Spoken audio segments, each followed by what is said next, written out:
எல்லோருக்கும் வணக்கம். நான் தான் ஸ்டெலின். நம்மளோட வாழ்க்கையில பிரச்சனைகள நினைச்சு வீழ்ந்து போகாம, நம்ம முன்னேறி போயிட்டே இருக்கணும் நம்மளோட லைஃப்ல அப்படின்னு உள்ளதுக்கு எக்ஸாம்பிளா ஒரு ஸ்டோரி சொல்றேன். ஒரு கிராம பகுதி. அந்த இடத்துல மரங்கள் எல்லாம் நல்லா செழிப்பா வளர்ந்து நிக்கிற நல்ல ஒரு வளமான ஒரு பகுதி. அங்க ஒரு தாயும் மகளும் வசித்து வருகிறாங்க. அந்த தாய் அந்த மகளுக்கு எப்போதுமே மோட்டிவேஷனலா இருக்கிறது மாதிரி உள்ள விஷயங்களே சொல்லுவாங்க. வாழ்க்கையில ஒரு வீழ்ச்சி நமக்கு வந்துச்சுன்னா நம்ம அதிலே விழுந்து கிடக்கக்கூடாது. அடுத்தது என்ன அப்படின்னு நம்மளோட வாழ்க்கை பாதையை பார்த்து முன்னேறி போயிட்டே இருக்கணும் அப்படின்னு எப்போதுமே ஒவ்வொரு விஷயத்தையும் சொல்லி கொடுத்துட்டே இருப்பாங்க. ஒரு நாள் அந்த தாயும் மகளும் ஒரு பாதையில நடந்து வந்துகிட்டே இருக்கிற நேரம் பெரிய ஒரு மரம் இருக்குது. அந்த மரத்துல தேன் கூடு இருக்குது. அந்த தேன் கூட ஒருத்தர் ஏறி அதை கட் பண்ணி எடுக்கிறாரு.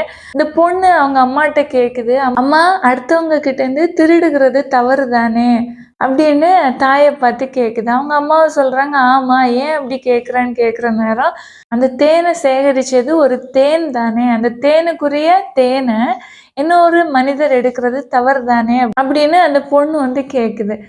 அவங்க அம்மா சொல்றாங்க, தேனீயோட தேன் கூட அவங்க எடுக்கலாம். அதுல இருக்கிற தேனை எடுத்து பயன்படுத்தலாம். ஆனா ஒவ்வொரு தேனீயோட திறமைகள்னு சொல்றது அந்த தேனீ கிட்ட தான் இருக்குது. அந்த திறமைகளை யாராலையும் பறிக்க முடியாது. இவங்க இப்போ இதை எடுத்துட்டு போனாலும் மீண்டும் அதோட இடத்த அது திரும்பவும் கட்டிக்கும். திரும்பவும் தேனை சேகரிக்கும். தேனீக்களோட திறமையையும் உழைப்பையும் யாராலையும் திருட முடியாது அப்படின்னு அவங்க அம்மா அந்த பொண்ணுகிட்ட சொல்றாங்க. நடந்து வந்துகிட்டே இருக்கிறாங்க.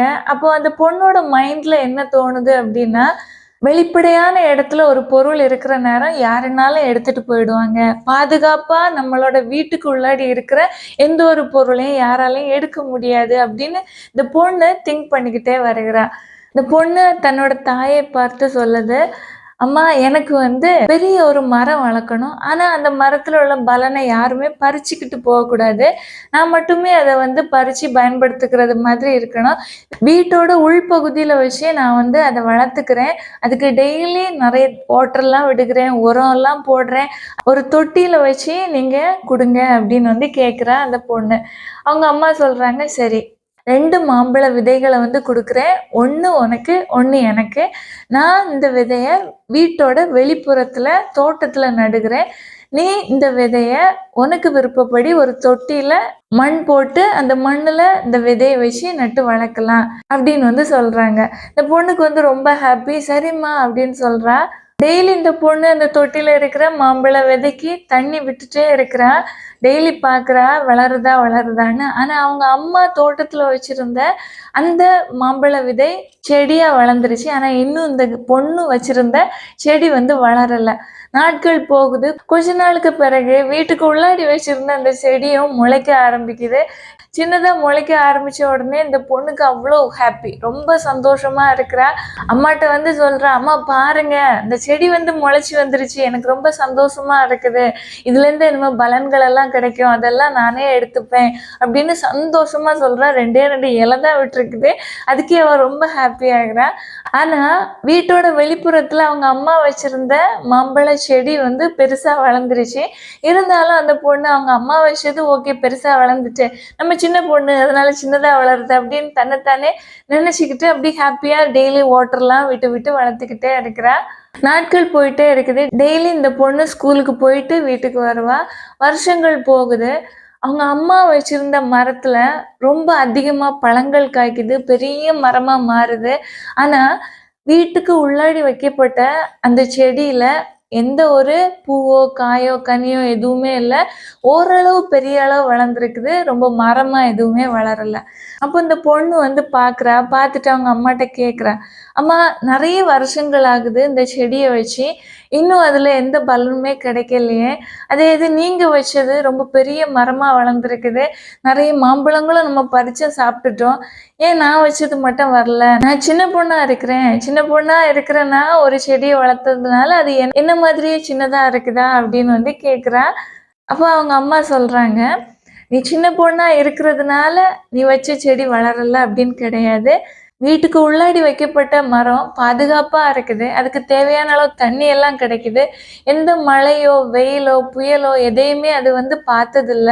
அது அதுக்கு இடத்துல அப்படியே இருக்குது. அதே இது வீட்டோட வெளிப்புறத்துல வைக்கப்பட்ட இந்த மரம் புயலையும் பார்த்திருக்குது. புயல்ல அசைகிற நேரம் அதோட வேர்களை இன்னும் ஆழமா போய் உறுதியா மண்ணுல ஊன்றி நிக்கணும் அப்படின்னு உள்ள பலத்தை அந்த மரத்துக்கு கொடுத்துருக்குது. மழைய பார்த்திருக்குது, இடிய பார்த்திருக்குது, மின்னலை பார்த்திருக்குது. எல்லா விதமான இயற்கை இன்னல்களையும் பார்த்து அது உறுதியானதா வளர்ந்துகிட்டே இருக்குது. இன்னும் அது நல்ல முறையில வளரும் அப்படின்னு அவங்க அம்மா சொல்றாங்க.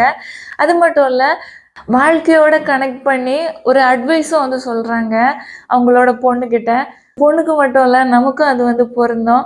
வீட்டோட வெளிப்புறத்துல இருக்கிற இந்த மரம் எல்லா விதமான பிரச்சனைகளையும் தாண்டி தான் அது வளர்ந்துருக்குது.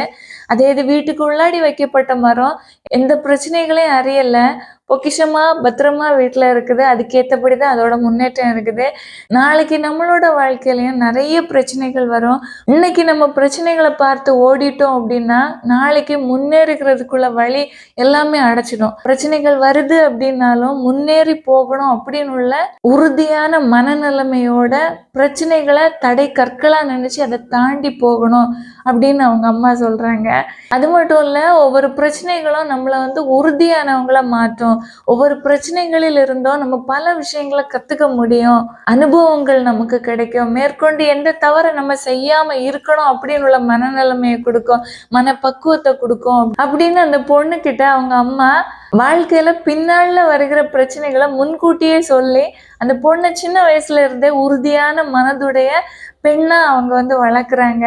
இது மாதிரி தான் நம்மளோட லைஃப்லயும் பிரச்சனைகள் வருது வருது அப்படின்னு பயந்து நடுங்கி போய் ஒதுங்கி போகாம பிரச்சனை என்னதான் இருக்குது, அதுல இருந்து எப்படி நம்ம வந்து வெளியே வரலாம், இந்த பிரச்சனையை எப்படி தாண்டலாம் அப்படின்னு யோசிச்சு அந்த பிரச்சனைக்குள்ள சொல்யூஷனை தேடி போகிற நேரம் வாழ்க்கையில அந்த மரம் இருந்துச்சு பார்த்தீங்களா, அது மாதிரி நம்ம வாழ்க்கையில முன்னேற முடியும், வளர முடியும், உறுதியானவங்களா இருக்க முடியும். ஒரு விஷயம் வாழ்க்கையில் ஞாபகம் வச்சுக்கோங்க, பிரச்சனைகளை உருவாக்குறவங்களுக்கு 1000 வழிகள் இருக்கும். ஆனா அந்த பிரச்சனைகள்ல இருந்து நம்ம வெளியே வருகிறதுக்கு ஒரு வழி கூட இல்லாம இருக்கும்னு நினைக்கிறீங்களா? கண்டிப்பா இல்லை, கண்டிப்பா வழி இருக்கும். பூட்டுன்னு ஒண்ணு இருந்துச்சுன்னா சாவின்னு ஒண்ணு இருக்கும் பார்த்தீங்களா? அது மாதிரி எந்த ஒரு பெரிய பிரச்சனையா இருந்தாலும் சரி, சின்ன பிரச்சனையா இருந்தாலும் சரி, எந்த ஒரு பிரச்சனைக்கும் சொல்யூஷன் உண்டு. அதை கண்டுபிடிக்கணும். நம்ம கண்டுபிடிச்சிட்டோம் அப்படின்னா ஈஸியா இருக்கும். கண்டுபிடிக்க முடியாம திணறிட்டீங்க, பயந்துட்டீங்க அப்படின்னா பக்கத்துல சொல்யூஷனா ஒண்ணு இருக்கிறது கூட நம்மளோட கண்களுக்கு தெரியாது. அந்த பயம், தயக்கம், நடுக்கம்னு உள்ளது எல்லாத்தையும் விட்டுட்டு இது என்னதான் இருக்கு, என்ன பிரச்சனை, இதை எப்படி கடந்து போகலாம் அப்படின்னு யோசிச்சீங்க அப்படின்னா கண்டிப்பா அந்த பிரச்சனையை கடந்து போய் வாழ்க்கையில உங்க லைஃப்பை நீங்க வாழ ஆரம்பிச்சிருவீங்க. அதனால வாழ்க்கையில வருகிற பிரச்சனைகளை கண்டு தோண்டு போகாம உறுதியோட இருங்க. யாருமே உங்களை வீழ்த்தணும் அப்படின்னு முடிவு பண்ணி வீழ்த்திட்டாங்க அப்படின்னு அவங்க நினைக்கிறதுக்கு நீங்க காரணமா இருக்கக்கூடாது. அவங்க நம்மளை வீழ்த்தணும்னு நினைச்சாலும் நம்ம வீழாம உறுதியா இருந்து ஜெயிக்கணும். அதுதான் வாழ்க்கையில உறுதியான மனநிலைமைன்னு சொல்றது. இது மாதிரி ஒரு உறுதியான மனநிலைமை நம்ம எல்லாருக்கிட்டே இருந்தோம் அப்படின்னா வாழ்க்கையில தோல்வின்னு உள்ளது இருக்கவே செய்யாது. நீங்களும் உறுதி உள்ள மனநிலை உள்ளவங்களா இருந்து பாருங்க. வாழ்க்கையில வெற்றி அடைஞ்சு முன்னேற்ற பாதையில போயிட்டே இருக்கலாம்.